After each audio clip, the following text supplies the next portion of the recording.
Hallå där! Idag så tänkte jag ta med dig ut i min trädgård. Jag ska skapa salviabuntar, rökelse av salvia. Och jag tycker det är så fint att ha salvia hemma och jag älskar ju att göra olika små ritualer. Och salvia använder jag när jag vill rena energierna kring mig själv eller i ett rum. Så till exempel inför en bönestund eller inför en meditation eller till exempel innan jag går och lägger mig så tycker jag det är skönt att svepa lite salvia rökelse över sängen för då tycker jag att jag sover godare. Så det finns olika sätt att använda salvia rökelse på. Och jag har skapat de här små salviabuskarna här ute från frö. Jag har sått dem från frö tidigare i år. Och nu har de kommit upp en liten bit så det är dags att skörda dem. Och det känns extra fint att få skörda salvia från den egna trädgården. Det känns som att det blir en extra dimension istället för att köpa in en salviabunt från andra sidan jordklotet. Så det här känns som en speciell stund för mig nu när jag ska få göra de här buntarna. Så häng med mig ut i trädgården och titta hur jag ska skapa de här buntarna.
Så, nu sitter jag här i mitt lilla salvialand.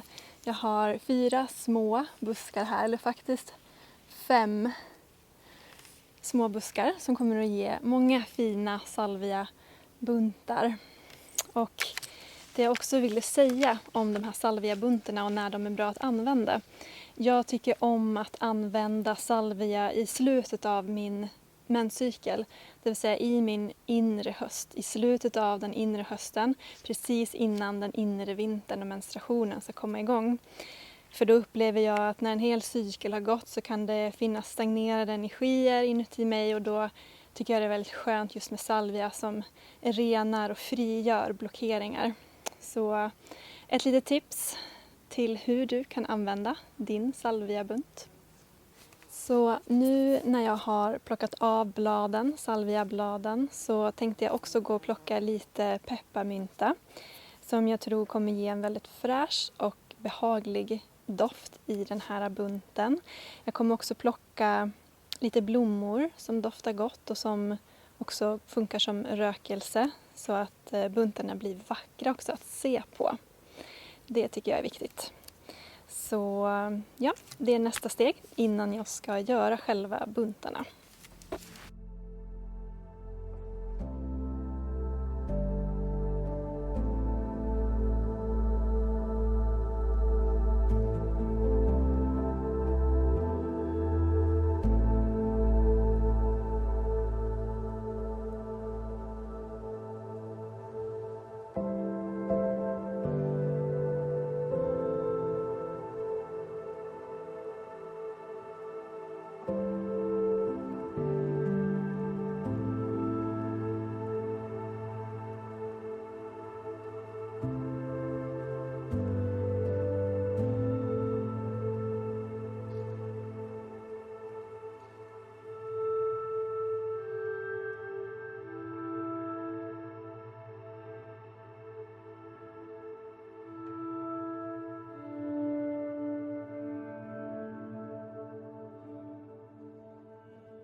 Så, nu är jag tillbaka igen. Jag tog en liten paus och gick och badade i ån för det var så väldigt varmt och skönt. Men nu har jag alltså bindningen kvar av buntarna och då har jag samlat salvia, massa salvia här i. Och sen har jag då lite olika blommor och örter. Och jag har bland annat mynta, pepparmynta. Jag har rölleka, jag har ringblomma, ros och steppsalvia och även lite lavendel. Så nu ska jag binda. Det här är ju första gången jag binder så jag får improvisera lite. Men jag tror det kommer bli riktigt, riktigt bra.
Nu är jag klar. Det började regna här jättemycket så jag fick rigga upp med flera parasoll här så att inte allting skulle bli blött.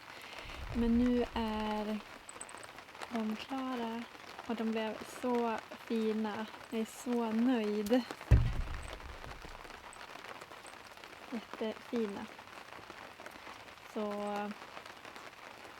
salvia, pepparmynta, ringblomma, rölleka, ros och lavendel finns också här under.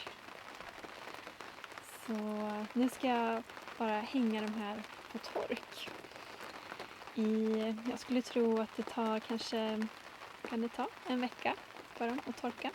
Jag tänkte hänga dem under, vad heter det? Vi har en sån här gammaldags köksskåpa. Gud, vad heter det? Med ett sånt streck under. Där brukar det torka ganska snabbt. Så jag tror det är ett väldigt lämpligt ställe för den här. Eftersom den är lite tjockare och kanske liksom kan mögla här inuti om den inte får hänga fritt. Så får det bli. Nu vill jag säga tack för att du har tittat. Och jag hoppas att vi ses snart igen. Nu ska jag dricka en varm kopp te för jag blev lite frusen här.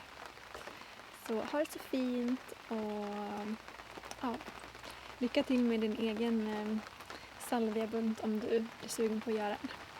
Hej då!